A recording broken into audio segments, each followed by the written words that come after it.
Ce matin, tout à l'heure, j'étais dans le bureau et je lisais le thème, les mystères du mariage et de l'acte sexuel. Et le Saint-Esprit me dit, regarde, la phrase que j'ai donnée là, il y a un mystère dedans. Si j'ai dit les mystères du mariage et de l'acte sexuel, c'est parce que dans la phrase déjà, il y a un mystère au niveau de l'ordre divin établi. J'ai dit, waouh, tout à l'heure, hein?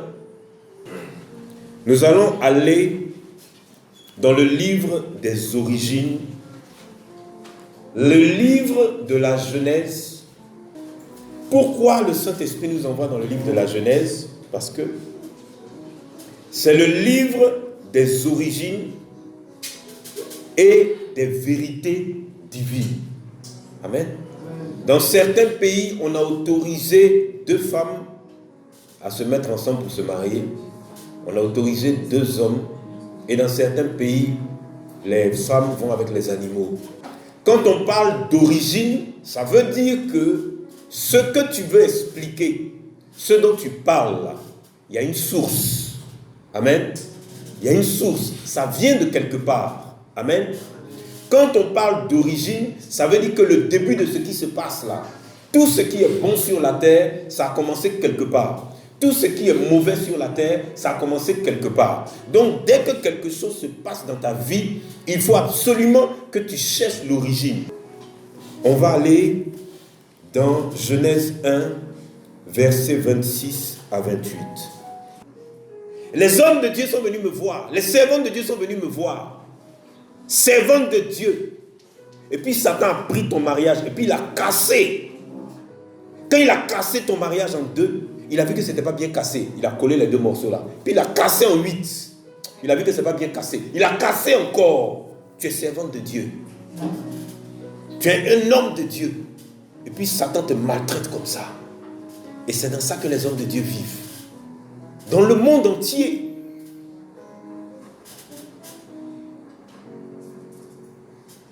Le texte que nous venons de lire a un titre. Genèse 1, versets 26 à 28. Ça a un titre. Il y a eu un conseil. Et le conseil qui a eu lieu, c'est la décision de Dieu. C'est-à-dire Genèse 1, verset 26 à 28.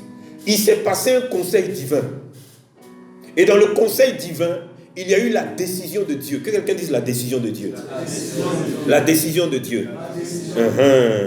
Dans la décision de Dieu, qu'est-ce qui s'est passé? La Bible dit, faisons l'homme à notre image, virgule, selon notre ressemblance, virgule. Quand Dieu dit faisons l'homme à notre image et à notre ressemblance, les 2 mots-là se ressemblent. En quoi est-ce que tu es l'image?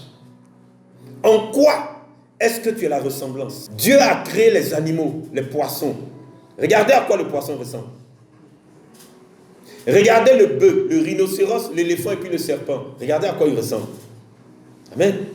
Maintenant, regardez, Dieu dit, faisons l'homme comme nous, à notre image. Automatiquement, le physique de l'homme est différent de tout ce qui a été créé avant lui. Par rapport à ça, si tu rates ça, tu rates ton mariage. On n'est même pas parti loin. Tu n'es pas l'image de Dieu, tu rates ton mariage. Tu n'es pas à la ressemblance de Dieu, tu rates ton mariage. Maintenant, quand Dieu parle de ressemblance, il parle de son caractère. Et donc, Satan dit à des humains d'avoir le caractère de bêtes sauvages. Regardez, quand on me dit qu'un homme a bobo à découper sa femme, pour que j'aille à la mairie avec mon épouse, et qu'après, dans ma colère, je prenne la machette et que je la découpe, moi qui, je ne sais plus c'était en quelle classe, peut-être 6e, 5e, on dit qu'on va opérer en sciences naturelles un crapaud. Et celui-là, il regarde les gens. Hein. C'est même pas un homme. Hein. Je ne touche pas. Maintenant, je ne peux pas, ça dit, même les oiseaux, quand on était petit, qu'on avait une dizaine d'années, on attrapait, on prenait des oiseaux. Et quand tu prends l'oiseau dans ta main, son cœur bat, tout est fragile, tu es trop grand, tu vois, tu es trop fort. Donc tout est fragile, tu ne sais même pas comment tu vas le prendre. Les mange-mille là, ils sont petits comme ça. Maintenant on dit non, on va tuer mange-mille. Je ne peux pas. Bon, c'est quel esprit je vais prendre pour prendre une machette? Pour que ma femme, on était à la mairie un jour. Je suis en colère. Maintenant, je vais couper son doigt. Je vais couper sa poignée, son poignet. Je vais couper son bras. Ou bien je vais fendre sa tête en deux. Quel esprit je prends pour faire ça? C'est ce que le monsieur a fait à Bobo. Tu fais ça comment? Même si on est en guerre, je peux prendre une arme pour tirer sur quelqu'un de loin. Mais prendre une machette pour découper quelqu'un, c'est pas possible. Peu importe ma colère, je ne peux pas. Comment l'humain fait pour faire ça? Donc Dieu, quand il parle de son image, il dit tu me ressembles physiquement. Maintenant, quand il parle de la ressemblance, il dit ton caractère ressemble au mien.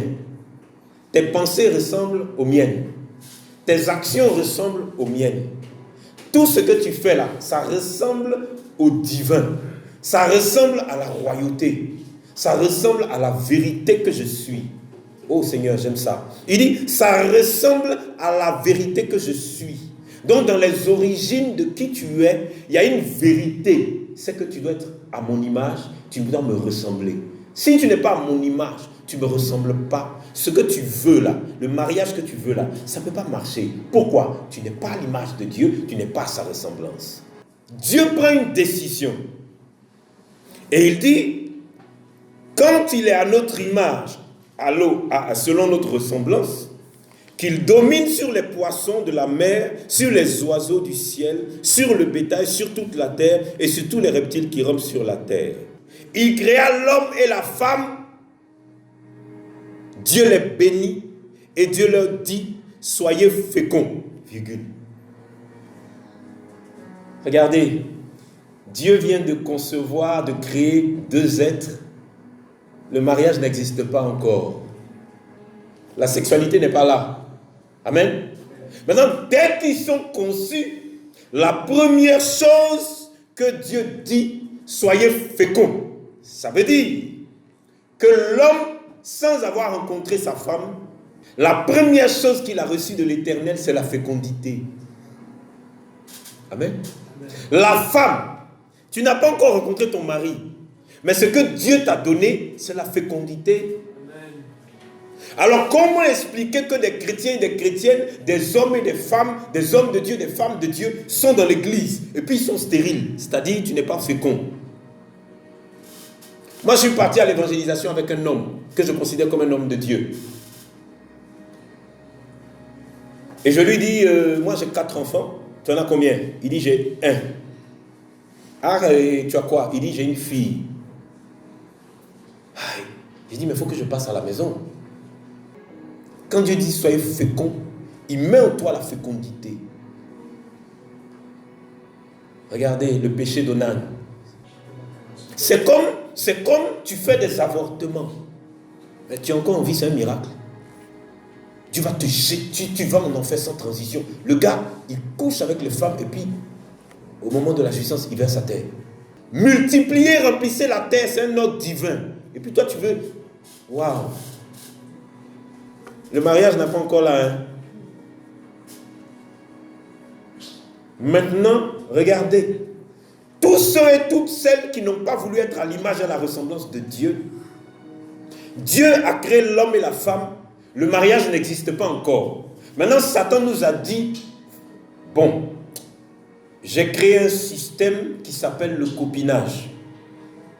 J'ai créé un système qui s'appelle le concubinage. Les hommes ont dit, qu'est-ce que c'est? Il dit, comme Dieu dit qu'on doit se marier d'abord, moi j'ai un système, ça s'appelle le copinage. Tu peux aller avec une go, tu peux aller avec un gars. Si ça ne marche pas, oh, prends un autre. Tu peux aller avec une go, tu peux aller avec un gars, ça ne marche pas, oh, laisse, prends un autre. En temps, il n'a pas expliqué ce que tu es en train de gâter. Maintenant, comme le péché d'Onan, tu es en train de verser la semence à terre. Pourquoi? Parce que ce ne sont pas des mariages. Donc cette jouissance de Goga que tu es en train de faire là. Là, le mariage n'est pas encore établi dans les origines. Mais qu'est-ce que tu fais? Maintenant, quand tu fais ça, au moment de devenir chrétien et chrétienne, tu n'as pas demandé pardon à Dieu. Et puis toi, les pasteurs, comme le pasteur sur LMTV là, il dit que c'est faux. Le prix a été payé à la croix. Quand tu es en Christ là, tu es sous la grâce, tout est bon, tout est bon. Regarde-toi. En réalité, tu as fait quelque chose de tellement grave. Mais ce programme va t'aider. Les gars que tu as eu là, c'est tellement grave. Les go que tu as eu là, c'est tellement grave. Vous savez comment on gâte la vie d'un homme? C'est facile. Quand tu veux gâter la vie d'un homme, envoie-lui une go. Aussitôt qu'il commence à coucher avec les go, tu as gâté sa vie. Il va devenir plus pauvre que toute âme sur la terre. Je vous expliquerai pourquoi. Quand tu veux gâter la vie d'une femme, c'est facile. Envoie-lui des gars pour l'écarter. Elle va devenir plus minable, plus sèche. Elle va devenir néant. Il dit multiplier. Regardez, il dit soyez féconds. C'est ta fécondité, ce sont les enfants. Et puis tu gaspilles les enfants. Tu gaspilles. Dieu te donne un, tu avortes. Il te donne deux, tu avortes. Il te donne trois, tu avortes. Au moment de te marier, maintenant tu rentres dans le mariage. Le monsieur c'est un homme de Dieu. Il dit je veux un enfant. Ça ne vient pas. Et puis tu ne lui dis pas que j'ai gaspillé 11. Pourquoi tu ne lui dis pas? Ta femme veut des enfants, ça ne vient pas. Et puis tu ne lui dis pas que c'est toi qui es le fornicateur du quartier. Dieu dit soyez fécond. Tu as gaspillé la fécondité divine. Tu ne demandes pas pardon. Hein? Maintenant Dieu dit, après la fécondité, virgule, il dit multiplier. Pourquoi fécondité avant? Parce qu'il y a lui d'abord comme grâce. Tu deviens fécond, tu deviens féconde. Tu fais des affaires, tu es fécond. Tu fais des affaires, tu es féconde. Et puis maintenant, il dit, sur ta fécondité là, multiplie. Donc tu multiplies dans l'enfantement. Et puis tu multiplies dans les affaires. Tous les business que tu fais, c'est-à-dire la grâce de la fécondité est là, la grâce de la multiplication est là. Tout ce que tu touches est grâce, bonté, bénédiction et fraîcheur. C'est pour ça que Dieu a dit, avant d'aller au mariage là, fais-leur traverser un temps de rafraîchissement. Je veux les rafraîchir et puis après tu vas leur expliquer. Dieu t'a donné la fécondité, tu gâtes. Tu ne lui demandes pas pardon. Dieu te donne la multiplication, tu gâtes. Tu ne lui demandes pas pardon. La Bible dit, multipliez, remplissez la terre. Vous savez ce que ça veut dire? La pilule est un péché. La contraception est un péché. Non, tu es marié, tu fais quoi avec les préservatifs? Parce que les préservatifs, c'est le péché d'Onan. C'est-à-dire que c'est dans ça que tu verses et puis tu jettes à la poubelle. Mais c'est un miracle que tu as en vie. Et il y a une femme qui va se lever là-bas, mais homme de Dieu, comment je fais pour réguler mes règles? Tu viens d'insulter Dieu, hein? Donc Dieu, toi il te crée à son image, à sa ressemblance, et tu penses que l'Éternel des armées est tellement bête que dans ton corps, il n'y a pas un appareil qui régule tes règles. Rassure-moi, tu plaisantes. Tu plaisantes. Donc c'est un comprimé qu'on a fait au laboratoire qui régule tes règles, toi qui as un appareil divin. D'après toi, donne-moi la marque de la pilule de Ève. C'est qu'elle prenait vanille pour se protéger. C'est quel truc de protection elle prenait? Puis ils étaient nus, les deux. Les femmes, ça vous, je parle. Hein? C'est quoi? Quelle protège slip elle mettait? Il n'y a pas slip. Elle était nue. C'est-à-dire que il est mystérieux, il est extraordinaire, il est puissant. C'est le médecin au-dessus des médecins. C'est le guérisseur au-dessus des guérisseurs. Il dit, je suis votre docteur. Il dit, remplissez la terre et l'assujettissez et dominez. Toute personne dans l'église et dans le corps de Christ qui ne vit pas cette plénitude, fécondité, multiplication, domination, assujettissement de toutes choses, dis-leur de revenir aux origines. est-ce que maintenant ce que toi tu fais en tant que chrétien ou chrétienne, est-ce que ça fait partie de la décision de Dieu qui avait été prise? Regarde bien. C'est pour ça que mon fils disait, ah, ils ont pris la décision de ne plus aller ensemble. C'est-à-dire, son mariage est là. C'est-à-dire, il est là. Son mariage est là. Et puis, depuis là, il ne touche pas. Il veut toucher le mariage. Il ne peut pas. Qu'est-ce qui bloque même? Et tu vas te dire que c'est les mystiques, c'est les sorciers, c'est ceci, cela. Et puis à un moment donné, tu as vaincu tous les mystiques et puis tous les sorciers. Maintenant, tu es là, ça ne marche pas toujours. C'est que tu n'es pas dans ce qui a été décidé dans les origines.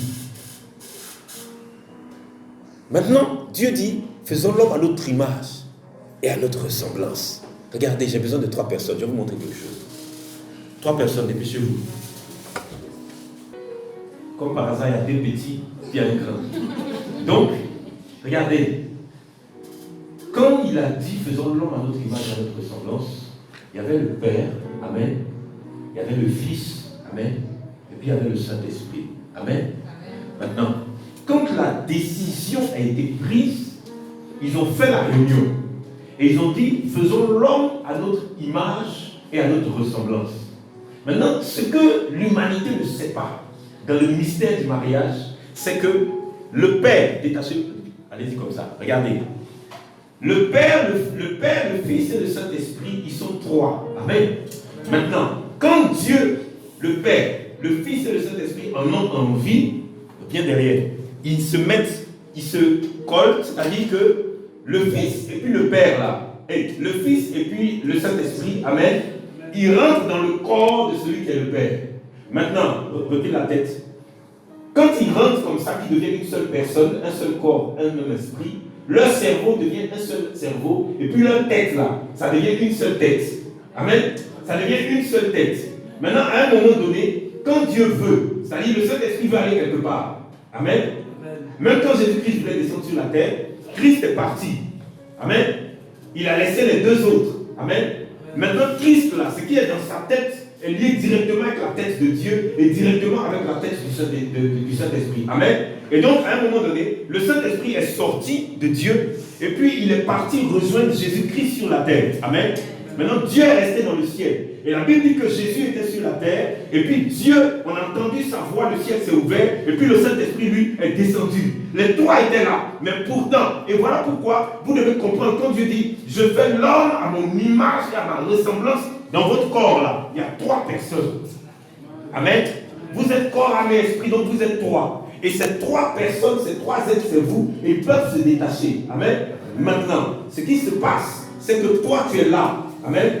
Et toi maintenant dans ton corps, il y a le Saint-Esprit de Dieu, qui est l'Esprit de Jésus-Christ. Amen. Maintenant, avant que le mariage n'intervienne, quand Dieu dit faisons l'homme à notre image, à notre ressemblance, avant que le mariage n'intervienne, il va permettre au Saint-Esprit d'abord de rentrer dans ton corps. Si cela ne se fait pas, tu n'as pas le droit de te marier. Ton mariage va échouer. La question est, est-ce que c'est ce que tu as fait? Allez-y. Amen. Soyez bénis. On va de mystère en mystère. C'est-à-dire que, d'abord, comment se fait-il que, pour une affaire de mariage, regardez, une affaire, on va aller à la mairie. Regardez tout ce qui doit se passer d'abord. La première chose qui doit se passer, c'est que tu dois avoir en tête que si toi et ton conjoint, vous ne ressemblez pas, vous n'êtes pas à l'image de Dieu, n'allez pas à la mairie. N'allez pas à la mairie. Trop de gens sont partis avec des doutes. Et après tu es étonné. Elle te dit, mais est-ce que moi je te dis que je vais aller dans ton église? Je te dis, je vais marcher avec Jésus. C'est pas que je vais marcher avec Jésus. Moi je ne veux pas marcher avec Jésus. Moi je voulais avoir mon mariage et puis bon, on avance. Tiens, Jésus, Jésus, Jésus. Et je ne suis pas dedans. Et c'est là maintenant, il est là. Amen, alléluia, le dimanche. Et puis l'autre, elle est en train de vendre à locaux. Ou bien elle est en train de laver les habits. Elle est en train de faire ce qu'elle veut. Pourquoi? Parce que vous n'êtes pas en harmonie. Merci Saint-Esprit, c'est ça le mot. La Bible dit, Genèse 2, verset 4. Voici les origines. Amen. C'est les origines. Tu ne peux pas passer à côté de ça. Maintenant, il dit, des cieux et de la terre quand il fut créé. Ce qui veut dire, tout ce qui est sur la terre, il y a ses origines. Et dans ses origines, qu'est-ce que Dieu dit? Il dit, la Bible dit, Lorsque l'Éternel Dieu fit une terre et des cieux, aucun arbuste des champs n'était encore sur la terre et aucune herbe des champs ne germait encore. Ça veut dire que rien de vivant, rien de beau n'était dans le périmètre et dans le paysage parce qu'il manquait quelque chose. Que quelqu'un dise il manquait quelque chose. Il manquait quelque chose. La Bible dit, il n'y avait pas toutes ces choses car l'Éternel Dieu n'avait pas fait pleuvoir sur la terre et il n'y avait point d'homme pour cultiver le sol. Premièrement, si tu veux que ton mariage marche, il faut d'abord que l'Éternel fasse pleuvoir sur ta vie maritale. Dieu parle à quelqu'un. Beaucoup de nos mariages sont faits sans que la pluie divine ne soit tombée sur toi. Mais regardez, d'abord, il prononce des paroles. Sois fécond, multiplie, etc., etc., etc. Mais il y a un problème. Quand il finit de proclamer tout ça, tu n'es pas encore marié. Maintenant, quand tu n'es pas marié, il dit, le sol est sec. Le sol est sec, il n'y a rien qui pousse. Donc ta vie, là, il n'y a rien. Ta vie maritale, il n'y a rien. Dieu a proclamé. Maintenant, pour que la chose se manifeste, il faut qu'il pleuve. Une pluie qui vient de l'Éternel. L'Éternel Dieu n'avait pas fait pleuvoir sur la terre et il n'y avait point d'homme pour cultiver le sol. Je vais vous dire quelque chose que le Saint-Esprit m'a dit. Il n'y avait point d'homme. Regardez, Dieu dit à l'univers, sois fécond. Il dit multiplie. Il dit ceci. Il dit cela. Et puis la chose vient. Maintenant, cette chose qui vient a besoin de la pluie divine de l'Éternel. Et puis maintenant il dit, malgré tout ça, il n'y avait pas d'homme pour cultiver. Je veux parler à une femme ce matin. L'une des plus grosses malédictions dans la vie des femmes, c'est la masturbation féminine. Il y a des personnes qui pensent qu'elle a fait ça et puis on s'en fout, on s'en va. Amen, alléluia, le prix est payé à la croix en avance. Tu mens, hein? Malgré tout ce qui a été mis en place, il n'y avait pas d'homme pour cultiver. Tu as vu le nom des femmes ici? Alors, quand on cultive, qu'est-ce qu'on fait? Dans ton mariage, là, il faut un homme pour cultiver. Il y a trop de femmes qui font du bricolage pour se marier. Il fallait un homme pour cultiver. Tu sais c'est quoi un cultivateur? Il va travailler la terre. Et il a une connaissance pour comprendre que cette terre-là, elle est fertile ou pas. Oh Seigneur, ta dimension est trop grande pour moi ce matin. L'homme, garçon, il a une connaissance pour savoir que toi, la femme là, tu es fertile ou bien tu ne l'es pas. Le sol là, il fallait que Dieu fasse pleuvoir. Maintenant Dieu dit, mais malheureusement, il n'y avait pas un homme pour cultiver. Ça veut dire que si un homme ne cultive pas le sol, oh, tu as été fait de poussière. Tu es un sol. Ton sol là, il a besoin que Dieu fasse pleuvoir. 1. 2. Ton sol là, il a besoin qu'un homme vienne cultiver. Maintenant, regarde tous les féticheurs que tu as laissé te cultiver. Là où tu as cultivé, où tu as cultivé. Tu as cultivé, tous les gars ont cultivé. Les rentrées, ressorties, tout ce que tu voulais, tu as fait. Et puis maintenant, tu rentres dans un bon mariage et tu pensais que tout ce que tu as cultivé là, ça va pas pousser. Tu mens, hein? Cultivateur, au début, il n'y a rien. Il met la graine. Que quelqu'un dise la graine. Il met la graine, il te cultive bien. La graine du cultivateur rentre en toi. Tu as déjà vu une graine d'orange, de mandarine, ou bien peu importe ce que c'est, qui ne germe pas. Pourquoi les femmes aiment se mentir comme ça? Je veux te dire quelque chose, femme. Il fallait un homme pour te cultiver. Tu as laissé n'importe qui te cultiver. Ce qu'il a laissé en toi comme graine et comme sperme là, ça s'est ouvert, ça a germé et ça produit quelque chose. Toi tu crois que c'est ressorti, tu mens. Ça est dans ton corps à vie. Seul le Saint-Esprit enlève ça le jour de ta délivrance. Seul le Saint-Esprit, pas un homme de Dieu. Humilie-toi, il va enlever. Sinon, il y a un cultivateur qui a cultivé ton corps, cultivé ton sexe. Il t'a cultivé. La Bible dit mais une vapeur. Quelqu'un dit une vapeur. Une vapeur La Bible dit, mais une vapeur s'éleva de la terre et arrosa toute la surface du sol. Est-ce que vous vous rendez compte que Dieu, à ce niveau, n'a même pas créé l'homme? Pour qu'il crée l'homme, il fallait qu'il pleuve et puis il fallait la vapeur. Vous allez voir, c'est ce qui suit. La Bible dit, mais une vapeur s'éleva de la terre et arrosa toute la surface du sol. Le sol, c'est toi. Le sol, c'est ton époux, c'est l'épouse. Vous êtes fait de poussière et de sol. Maintenant, tant que Dieu ne t'arrose pas, il n'y a rien. Maintenant, la Bible dit, l'Éternel Dieu forma l'homme de la poussière. Pourquoi il n'a pas formé avant? Parce qu'il fallait qu'il pleuve d'abord la pluie divine de l'Éternel. Une fois que la pluie divine de l'Éternel est venue, la Bible dit que du sol est sortie une vapeur. C'est l'Esprit de l'Éternel, le Saint-Esprit. La vapeur est sortie comme ça. C'est la sainte nuée de l'Éternel. C'est la présence de Dieu.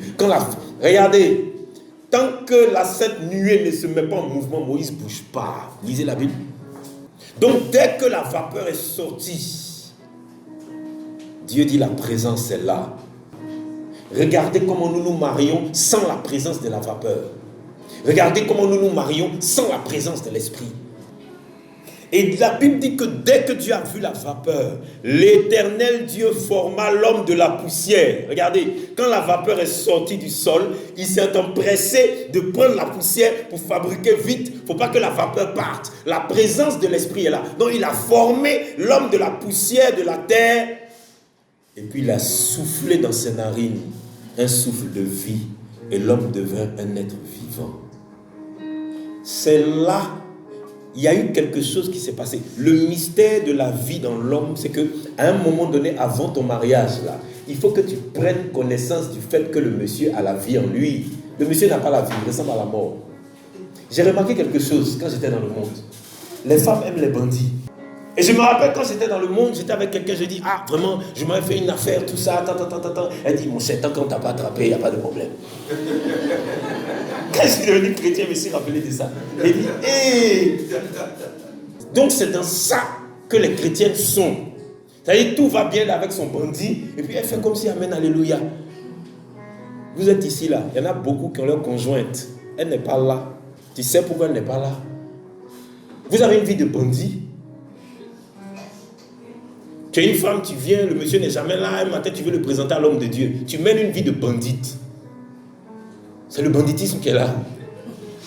C'est un banditisme chrétien aussi. Oh papa, je vais te le présenter. Est-ce que je l'ai déjà vu avant? Non, mais c'est qu'on était ensemble. Et puis maintenant, quand tu lui dis non, elle quitte l'église, il faut quitter. Une église de 1500 personnes. Et puis je suis assis comme ça. Puis ma voisine de devant, elle a mis pantalon jean, taille basse. Et puis il y a deux filles qui sortent comme ça, sur slip. Et puis on est à... Amen. Alléluia. Et tu es là derrière. Et puis tu regardes les dames là, les slips sont dehors. Et puis on est dedans. Ici, on marche dans le Seigneur.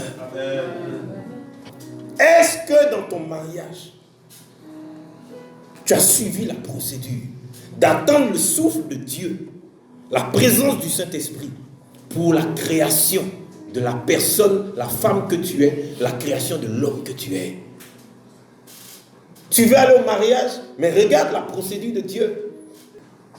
Quand Dieu dit, faisons l'homme et la femme à notre image, Dieu dit que quand ton mariage doit se faire, avant qu'il ne se fasse, il faut absolument que de la manière dont existe l'unité dans le Saint-Esprit, l'unité du Père, du Fils et du Saint-Esprit, il faut absolument que toi, homme, et toi, femme, d'abord, tu aies participé à l'unité dans le Saint-Esprit. C'est-à-dire que avant de te marier, il faut d'abord qu'il existe dans ta vie l'unité dans le Saint-Esprit. Tu es un homme. Tu dois avoir donné ta vie à Christ. Tu dois avoir reçu le baptême par immersion. Tu dois avoir fait ton engagement d'une bonne conscience de marcher avec Dieu dans la lumière et non dans les ténèbres. Et à partir de là, tu dois avoir vécu le baptême dans le Saint-Esprit. Quand le Saint-Esprit et toi, vous êtes dans l'unité, vous êtes unis. Votre union là, c'est un mariage. avant ton mariage terrestre avec un homme et une femme, il faut qu'en tant que femme et homme, d'abord, tu aies vécu ton mariage avec Dieu. Le mariage avec Dieu, c'est l'unité dans le Saint-Esprit entre lui et toi. Vous devenez une seule et même personne. Ok, on va partir dans le dictionnaire. Mariage. On n'est pas dans la parole de Dieu, on est dans le dictionnaire. Mariage. Union de deux personnes, amen, reconnues de façon officielle par la loi ou les règles en vigueur localement dans le but de s'unir à vie en formant un couple. Je vais le lire pour toi pour t'expliquer.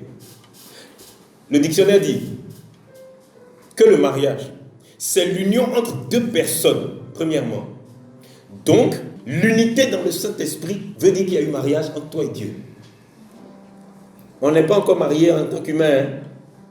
Oh, papa, je me marie cette année, je me marie. Toi, tu quittes où? Puis tu te maries cette année. Tu n'es même pas uni à Dieu. Tu viens comme ça, et puis tu t'en vas. Dieu ne te connaît même pas. Amen. Regardez comment le monde est plus clair que nous.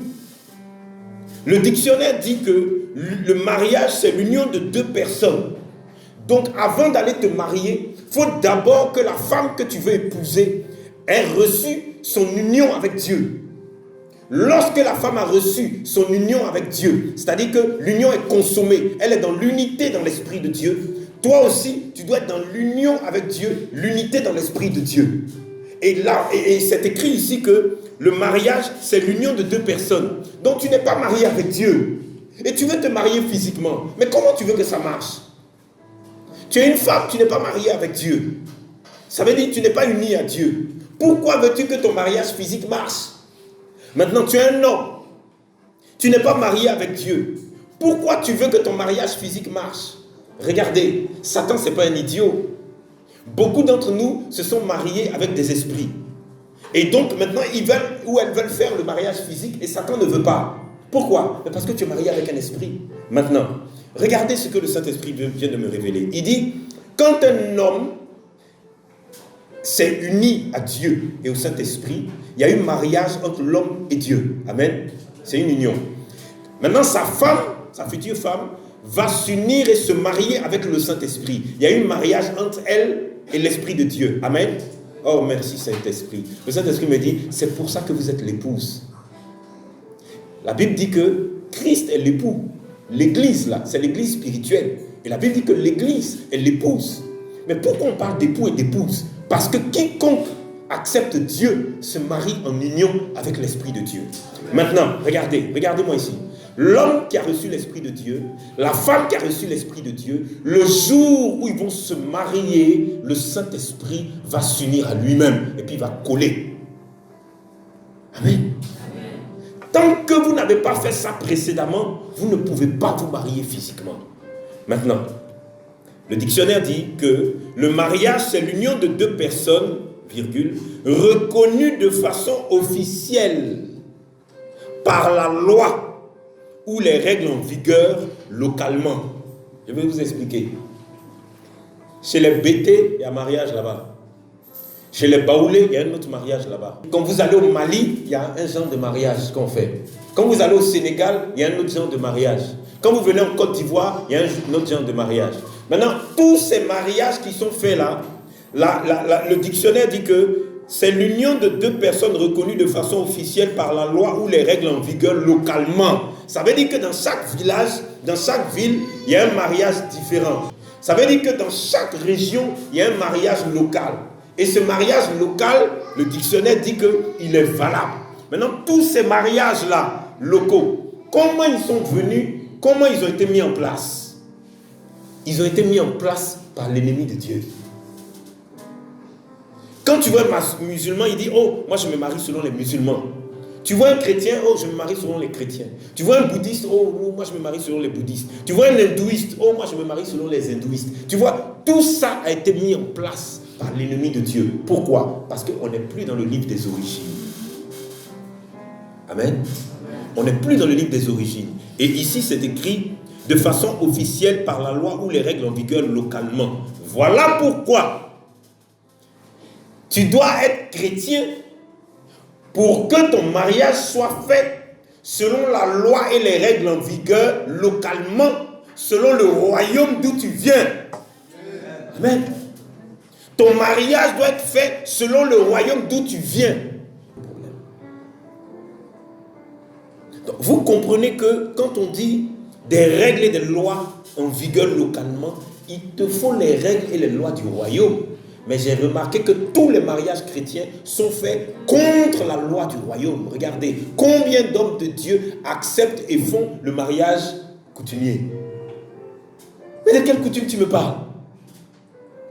La coutume du royaume de Dieu ou bien la coutume des BD? La coutume du royaume de Dieu ou bien la coutume des Aïs, ou bien des Baoulés? On dit on se va se marier, puis tu dis que non, il y a le mariage coutumier. Bon, c'est laquelle coutume? Oh non, c'est la coutume et c'est nouveau. Mais alors, par le mariage coutumier, tu introduis la coutume de ton village dans le Seigneur. Maintenant, le Seigneur, là, il rejette la coutume de ton village. Tu te maries quand même. Et après, tu viens me voir. Pourquoi? Dieu n'est pas dans vos coutumes. Moi, je suis le prophète Steve Orphos. Je suis né à la maternité de Cocody. Je n'ai pas fait mariage coutumier. Personne sur la terre ne pouvait m'imposer ça. J'allais leur déposer leur fille pour partir. Mais comme j'avais l'onction sur moi, tout ce que j'ai dit, le papa dit oui. Le papa dit oui. Le papa dit oui. C'est ça, on dit un mariage qui est béni. Amen. Tu es chrétien, tu es chrétien. Tu dois te marier et puis il y a palabre en amont. C'est qu'il y aura palabre dedans. Mon épouse est là. Il n'y a pas eu palabre. Ça dit, ça glisse comme ça. On vient dans des pâtes à glace. J'ai dit, ça glisse. Ah! Non, quand tu es dans quelque chose, j'ai dit, ça glisse. Il n'y a même pas de retard. Ça fait tac, tac, tac, tac, tac, tac, tac, tac, tac. C'est frais. J'étais là-bas, j'ai dit, bon, j'arrive, tout ça, tac, tac, tac. Ma femme a pris une maison. Tu sais, dit que Dieu, quand il veut faire quelque chose là, il fait ça bien. Donc maintenant, elle a pris une maison. Et puis comme vous êtes des chrétiens païens, et que vous êtes boiteux, ça dit, cré-païen. Cré-pas. Tu boites. Donc tu es tricheur. Une tricheuse. Et puis tu es assise là. Elle a pris une maison. Et puis je suis arrivé de France. Et puis je suis à l'hôtel dans son quartier. Elle a pris une maison. Elle vient me voir à l'hôtel. Puis je dis, ah, je vais aller chez toi. Je m'en vais chez elle. Comment je suis habillé là? C'est comme ça que j'ai dormi. Si c'est toi, tu t'es déshabillé à longtemps. Là voilà, qui parle. Il y a longtemps que j'ai un caleçon américain. On est frère, il y a quoi? Mais on s'est marié dans une semaine, il n'y a pas de problème. Il y a un problème, frère. Ça sera noté dans le livre des impudicités. Et la plupart des chrétiens ils disent non, toi aussi on s'est marié bientôt, il n'y a pas de drap. Il a dormi habillé. Le matin, elle m'a raccompagné. Et elle avait pris une maison. Donc à un moment donné, j'ai dit, bon chérie, écoute, maintenant on va se marier, tu peux venir à la maison. Elle n'a même pas fait palabre. Ah bon, donc il y a une autre maison. Mais pourquoi tu m'as dit de prendre maison? Tu as dépensé, si c'était toi. Tu as mis à pousser. Oh mon Dieu, elle a entendu. On dit, il y a quoi? C'est le bonheur qui est en train de venir. Oui, mais tu m'as fait dépenser. J'ai pris une chambre salon. J'ai pris 3 chambres salon. Est-ce que c'est pour toi? C'est location. Il faut finir le contrat là-bas, tu es là. J'ai dit à ma femme, tu peux venir à la maison maintenant. Elle a pris ses bagages. Elle a clôturé la maison là-bas. Et puis elle est venue déposer chez moi.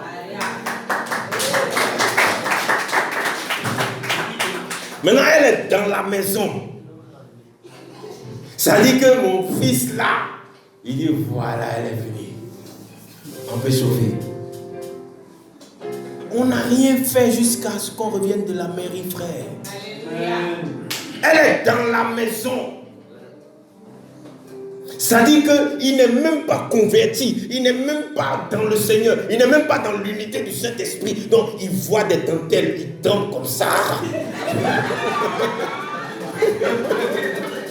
Il n'a jamais vu dentelle. Il est paniqué. On a dormi dans la même chambre, sur le même lit, là, voilà. Rien. Et puis quand elle dort, là, moi je dormais comme une momie. Je suis comme ça. Donc si elle dort la nuit, puis ça me fait comme ça, je roule comme ça. Si c'est toi, ça dit qu'il a vu les dentelles, il a vu demi-soutien, il est paniqué.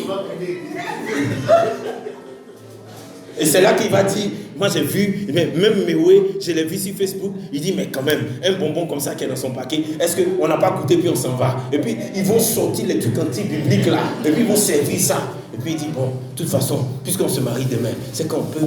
Satan là, ça dit que vous étiez devant le maire, j'ai vu ça. Et puis quand tu entends non, tu penses que c'est un mirage. On dit, voulez-vous épouser? Elle dit non. Je dis, mais hier là, quand même on s'est aimé hier. Elle dit non. Maintenant là, tu es inscrit dans le livre des païens déjà. Et puis elle dit non. Donc le mystère de l'unité là, il est important. Pourquoi? Parce que même dans quelque chose qui est en train de se faire correctement, Satan peut faire rentrer le péché, et puis tu vas rentrer avec un péché dans le mariage, et après il va venir détruire le même mariage. J'ai résisté. Tu sais pourquoi? Dieu m'a envoyé dans le désert. J'ai duré là-bas. Je veux dire à quelqu'un aujourd'hui, ton désert là, ça fait partie d'un plan. C'est parce que ta formation là, il fallait que tu comprennes que tu étais passé à côté de quelque chose. Maintenant, Dieu t'a fait traverser un désert pour que tu deviennes une femme de puissance. Tu deviens un homme de puissance, quelqu'un qui est redoutable, tu as la connaissance. Et quand tu parles, ton époux et puis ton épouse dit, oh ma femme, quelle sagesse. Tu dis, oui, je viens de quelque part. Le mystère de l'unité dans le Saint-Esprit. Les gens n'ont pas eu ça, et puis se sont mariés. Maintenant, il se rend compte maintenant que dans sa femme, ce n'est pas le Saint-Esprit qui était là-bas. Donc, beaucoup d'entre nous se marient avec des esprits. On aura le temps de parler. On vous a dit inviter les autres. Ok, je vais vous montrer quelque chose. Je vais vous montrer ce que j'ai compris. Parce qu'il y a des hommes de Dieu, je n'arrive pas à savoir comment les pasteurs font. Regardez. Ici, vous avez un récipient vide qui représente une personne. Amen. C'est l'homme. Amen. Ici, vous avez une autre bouteille vide qui représente la femme. Amen. Regardez. Ici, vous avez le troisième récipient avec l'étiquette qui représente le Saint-Esprit. Regardez. L'unité dans le Saint-Esprit dont Dieu parle. La Bible dit que il n'est pas bon que l'homme soit seul. Je vais lui envoyer une aide. Maintenant, pour lui envoyer une aide là, Dieu endort Adam, il ouvre Adam et puis il fait sortir sa femme de lui. Je vais vous montrer quelque chose. Ça, c'est le Saint-Esprit. Amen. Et puis, voici la femme, voici l'homme. Amen. Maintenant, pour l'unité dans le Saint-Esprit va remplir l'homme. Amen. Il remplit l'homme. Il remplit l'homme. À droite ici, il va remplir la femme. Il remplit la femme. Il remplit la femme. En tant que source d'eau vive, en tant que sagesse et intelligence, il a rempli l'homme, il a rempli la femme. Regardez. L'homme, tous les hommes de l'église, vous voici ici. Amen. Toutes les femmes de l'église, vous voici ici. Amen. Et le Saint-Esprit vous a rempli. Donc vous êtes remplis. Maintenant, il n'est pas bon que l'homme soit seul. Je lui donnerai une femme, une aide, dont l'aide sort d'Adam. Maintenant, comme l'aide là, dans Adam, il y a déjà l'esprit. Amen. Le souffle de vie. Dieu est déjà entré dans Adam. Donc l'esprit est là. Amen. Donc, or, Ève, Dieu l'a fait sortir d'Adam. Pourquoi il l'a fait sortir d'Adam? Parce qu'il veut que dans Ève, il y ait déjà l'esprit de Dieu. Et donc, tu ne peux pas prendre une femme qui n'a pas déjà l'esprit de Dieu en elle et qui n'est pas dans l'unité du Saint-Esprit. Et tu ne peux pas prendre un homme qui n'a pas déjà l'esprit en lui. Donc maintenant, ils vont devenir une seule chair. Amen. Donc l'homme va coucher avec Ève. Donc quand il couche avec Ève, qu'est-ce qui se passe? C'est le Saint-Esprit qui vient. Amen. Quand il couche avec Ève, et que la Bible dit qu'il devient une seule chair, donc Ève aussi, il y a quelque chose qui rentre dans l'homme. C'est toujours le Saint-Esprit qui est là. Amen. Quelque chose se passe. Mais chaque fois, ils vont ensemble. Mais qu'est-ce qu'ils échangent? C'est toujours le Saint-Esprit. Amen. Donc, ils échangent. C'est toujours le Saint-Esprit. Ils échangent. C'est toujours le Saint-Esprit. C'est toujours le Saint-Esprit. Peu importe ce qu'ils font, il y a quelque chose qui se passe. C'est toujours le Saint-Esprit. Amen. Maintenant, regardez. Le Saint-Esprit est ici. Je l'homme. Et puis, la femme a été prise au dehors de l'église. Elle n'est pas prise. Regardez. Oh, merci Saint-Esprit. Le Saint-Esprit vient de me dire quelque chose. Il dit, quand il a fait l'homme à son image et à sa ressemblance, selon le livre de Corinthiens, Dieu, le corps d'Adam est le temple du Saint-Esprit. C'est un temple, donc c'est une maison. Amen. Donc, pour prendre Ève comme femme, Dieu la prend dans la maison de Dieu. Amen. Dans la maison de Dieu. Amen. Dans la maison de Dieu, et il faut qu'elle ait l'Esprit de Dieu. Ce qui veut dire que tu ne peux pas prendre un homme ou une femme sous prétexte qu'ils sont seulement dans la maison de Dieu. Parce que dans la maison de Dieu, il y a des lions blessés. Et si tu as le malheur de prendre un lion blessé qui n'est pas délivré, sous prétexte qu'il était assis à l'église, il faisait Amen, Alléluia, il va te blesser. Amen. Donc, tu dois prendre un homme ou une femme qui tous les deux sont guéris, sont délivrés, et puis ils ont la crainte de l'Éternel. Amen. Donc voilà Adam rempli. Donc ça c'est les hommes. Tu es rempli. Amen. Ok. Maintenant, ça c'est une femme qui vient du monde. C'est-à-dire que nous, notre sein est rouge, elle, son sein est vert. Donc regardez, voilà la dame. Elle vient du monde. Amen. Maintenant, lui, il a le Saint-Esprit. Il arrive à l'église, il dit, l'apôtre Paul a dit que... C'est pas Dieu, c'est l'apôtre Paul. L'apôtre Paul dit que on ne sait jamais. Maintenant, lui, ils ont pris on ne sait jamais là, pour une réalité parfaite. On ne sait jamais. Quand sais-tu homme, si tu peux la convertir, elle, avec son sang vert, on ne sait jamais. Donc, il faut la prendre, on va gérer après. Donc, quand ils s'en vont ensemble, couche avec elle. Il va coucher jusqu'à le sang est vert. Amen. Maintenant, regardez ce qui se passe. Qu'est-ce qui se passe? Non, regardez bien. Qu'est-ce qui se passe? Ça ne se mélange pas. Dieu ne se mélange pas avec les ténèbres et le péché. Est-ce qu'on va faire ça?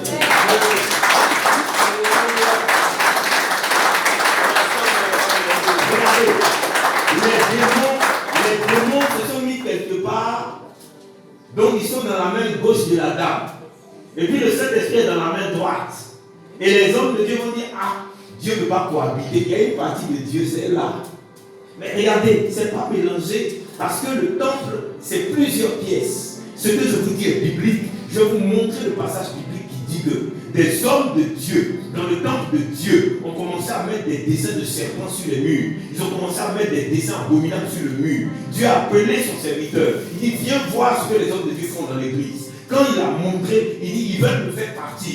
Donc Dieu a duré dans le temple avec les abominations. À un moment donné, il s'est mis au dehors du temple. Il dit, regarde, viens voir Ézéchiel, ce qu'ils sont en train de faire. Viens voir, homme de Dieu, ce qu'ils font. À un moment donné, maintenant, Dieu est monté dans le ciel et il s'est retiré. Il met du temps, mais il se retire un jour. Regardez, tu couches, la dame est venue du monde. Le monsieur est venu du monde. Ça ne se mélange pas. Maintenant, là où il y a un problème, c'est que vous échangez votre flux. Donc, voilà maintenant, les démons de la dame vont rentrer dans le monsieur. Il n'est pas bien converti. Il n'est pas consacré. Et maintenant, qu'est-ce qui se passe? Regardez.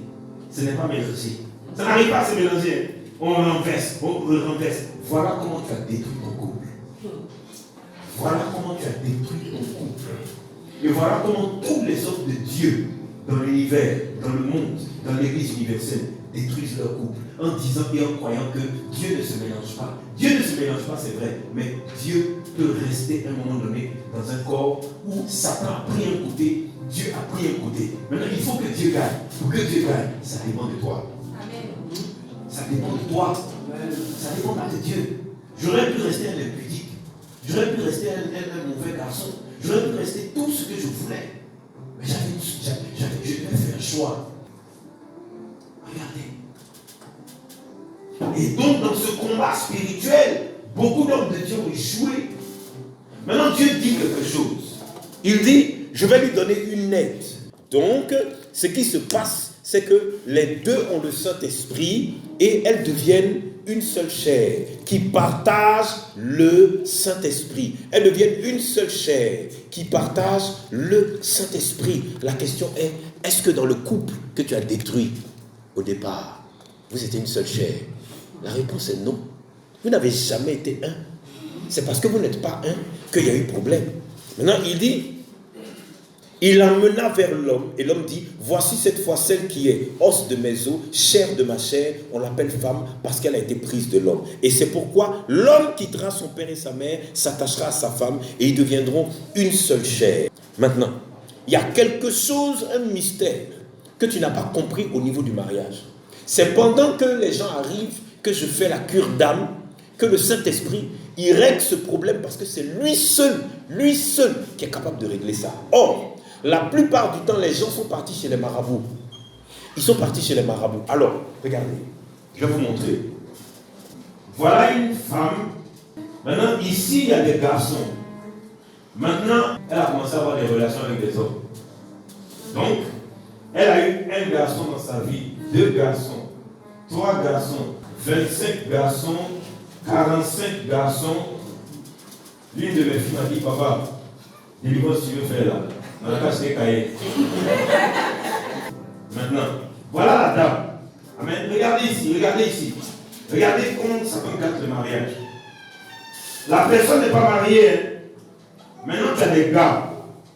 Maintenant, Dieu, ça c'est la femme. Et puis Dieu dit, sois féconde. Amen. Multiplie. Amen. Je te donne la richesse. C'est-à-dire, tout ce que tu touches, ça va marcher. Tu es béni quand tu es né. Maintenant que tu as tout ça en toi, regarde ce que tu vas faire. Regarde ce que tu vas faire. Tu t'en vas coucher avec un garçon. Tu lui as donné ta richesse. Tu couches avec un deuxième. Tu lui as donné ta richesse. Tu couches avec un troisième. Tu lui as donné ta richesse. Tu couches avec un 10e, un 15e, un 25e, un 40e. Regarde dans toi. Qu'est-ce qu'il y a? Qu'est-ce qu'il y a? Qu'est-ce qu'il y a? Il ne reste plus rien. Mais pourquoi tu pleures? C'est toi qui as distribué. Maintenant, quand tu as distribué ta richesse à tous les gars, il y a un qui est parti au Bénin, l'autre il habite aux États-Unis, l'autre il habite au Japon, l'autre il est au Burkina. Ils sont partis. Amen.